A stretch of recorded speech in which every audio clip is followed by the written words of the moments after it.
Hi and welcome back for part 2 in this little series that I've called Evidence for God.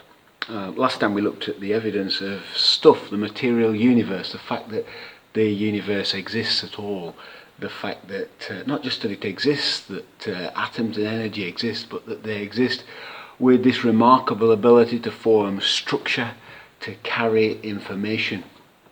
The universe seems to have the fingerprints of a designer on it, and so that's what we looked at last time. I won't go over all of that all over again, but I want to completely jump into another track this time. I'm trying to make each of these talks just very brief overviews of a particular area of evidence. There isn't going to be time to go into lots and lots of detail on any of these arguments. I'm trying to give you some pointers. You can go away and do some research, go away and look some things up. I'm just trying to sort of summarize some of the key big areas of evidence that I think point to God. The first is the creation, universe, and the second would come under the heading of our human existence and particular attributes of our human existence, and I want to look at 5 of those today. 5 things about our humanity that suggest there is something more than just flesh and blood, that suggest there is something more than just atoms and energy.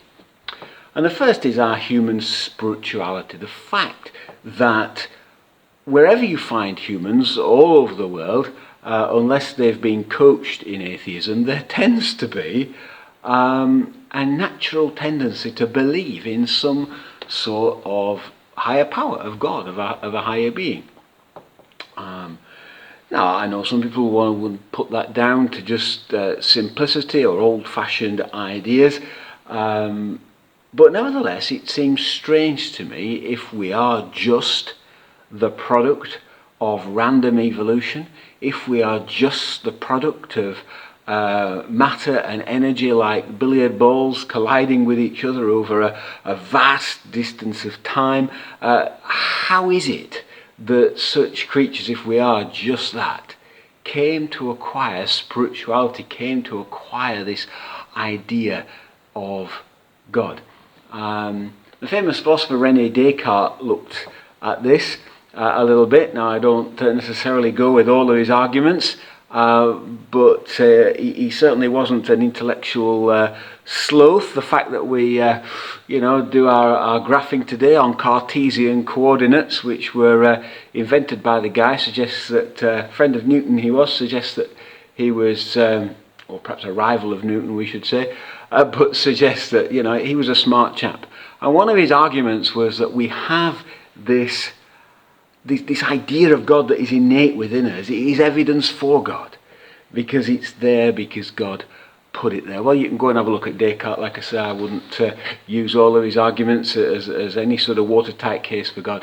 But the fact of human spirituality the world over is the first element that I want to consider today. The second thing is human morality. The fact that human beings have a sense of right and wrong.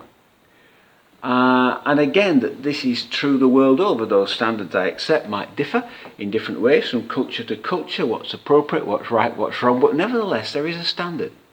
And again, it seems impossible to me to explain that on the basis of flesh and blood and evolution alone.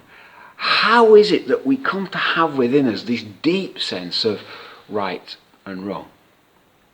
If you look at C.S. Lewis's book Mere Christianity, which is well worth a read, he starts with this argument. The fact that we have these standards of right and wrong, they suggest that there is something imprinted within us. Our conscience is evidence of God. And that the point that Lewis makes out is that when we challenge somebody perhaps about something, very rarely do they say, oh, there are no standards at all. And sometimes when we think ourselves about what we've done, very rarely do we just say, oh, there is no standard.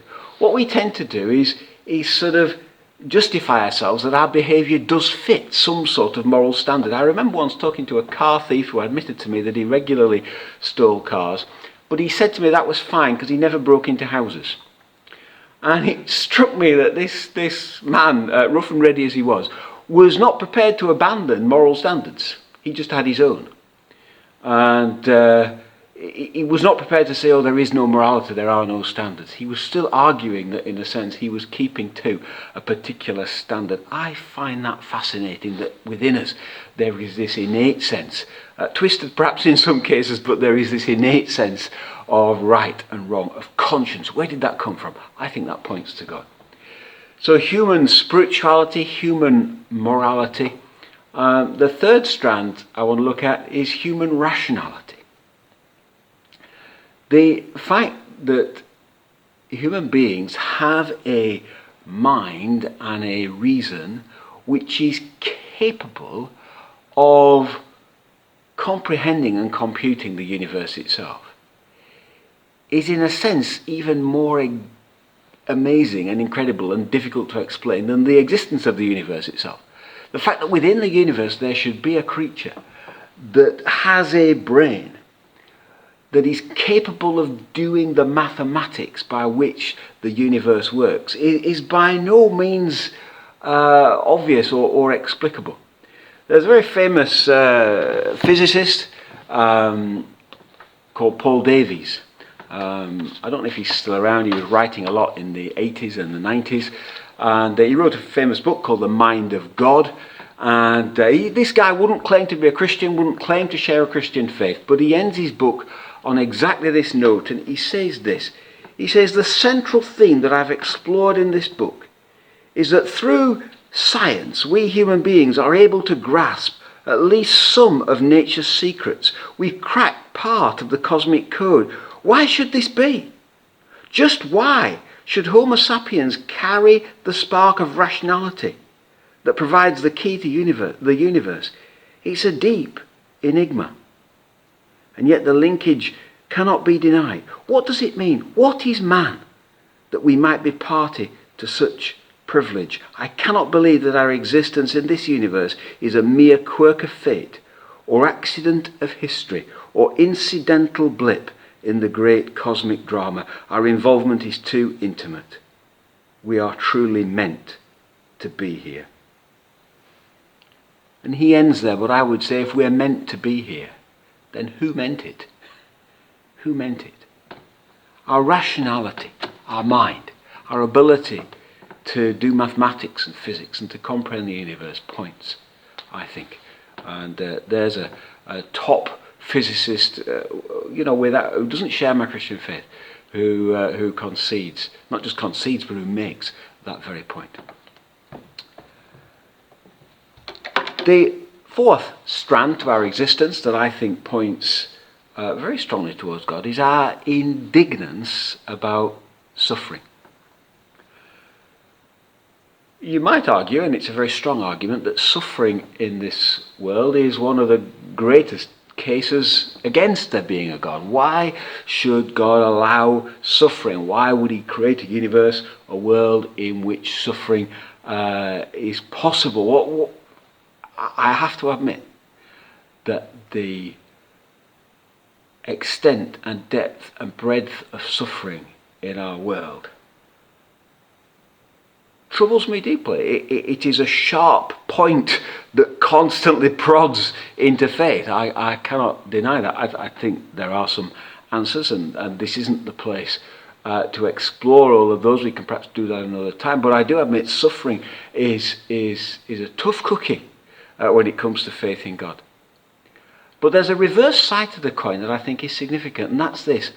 Why is it, if this world is just an accident, if we're only here by evolution, if we're just creatures of flesh and blood, just higher animals in some sense, why is it that we have any indignance and rage about suffering at all? Why is it so bad? The animal kingdom is full of it and doesn't have a problem with it in that sense. Why should we as humans feel that it is so deeply wrong and so deeply out of place and so deeply not right and so deeply unjust? Where does that sense of injustice come from? if not from our Creator, who also views suffering with that sense of unfairness and injustice? Where does our sense of injustice come from? How can that have evolved? It must be, I think, a reflection of the fact that we are made in God's image, that our Creator feels just the same, that He hates suffering as much as we do. Otherwise, why would we feel it? Why would suffering even be a problem if there wasn't that spark of God within us that senses that the world is not as it should be? Our very rage against suffering is a pointer to me that there is something higher within us that has been put there by God. So human spirituality, human morality, human rationality, human indignance against suffering. And the last strand of our human experience that I want to point to, that I think points to God, are the phenomena of dirty jokes and our difficulty with death. You might think, what on earth are you on about, Richard? I'm drawing from a point that C.S. Lewis makes in his book Miracles.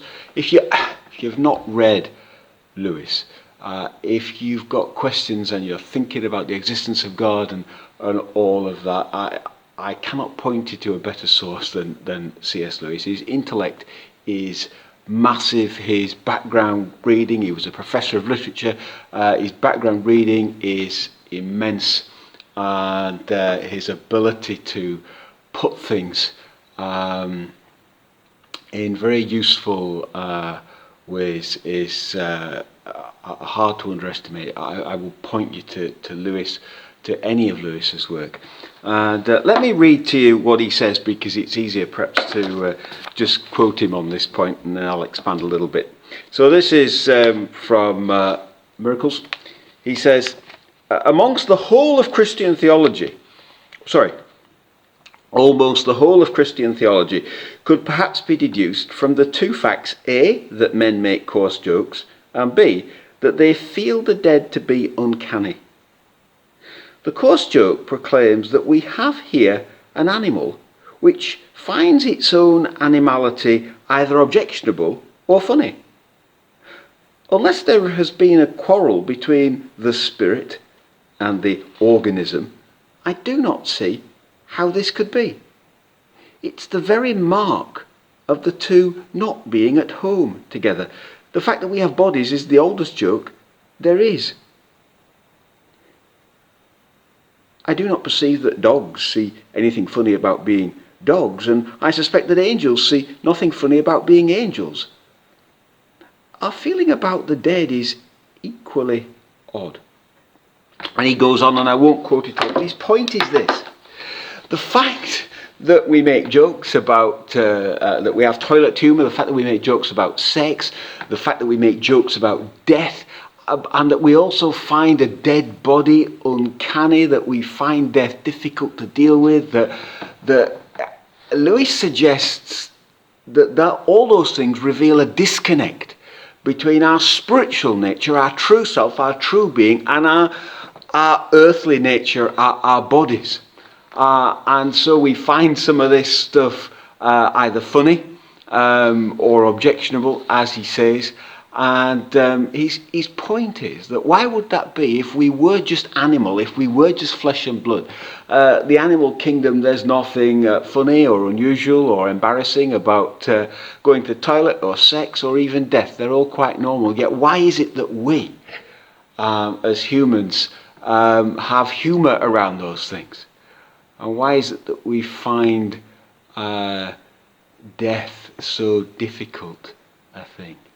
Is it in fact because we are spirit beings, that we are spiritual beings, not fully of this world, that we are a soul, a spirit? The Bible doesn't distinguish between those two things. I use those words interchangeably.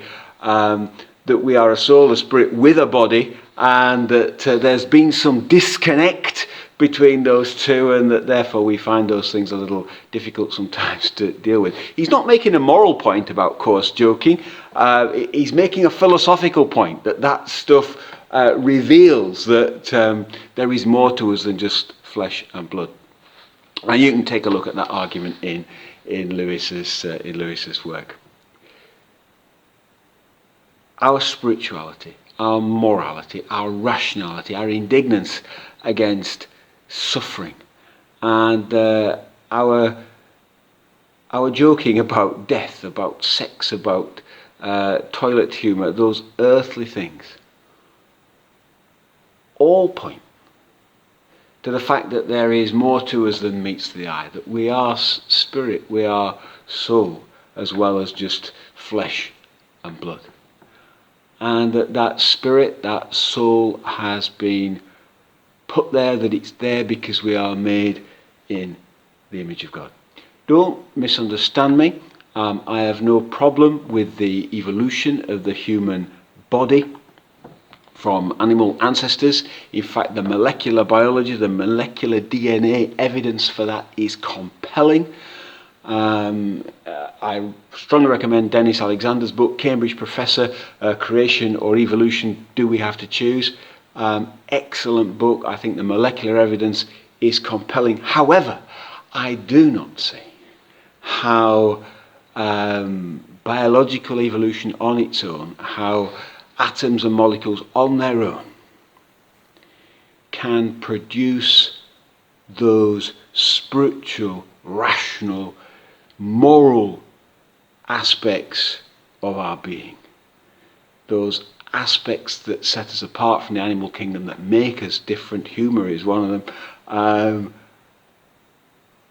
I believe those are marks of a spirit aspect to our being, a soul aspect to our being, that are not just emergent properties of a complex brain, that they are more than that. They are witnesses, signs, symbols that we've been made in the image of God, who himself is spirit.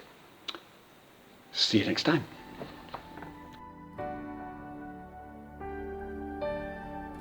I fill my life with things that take my eyes off you.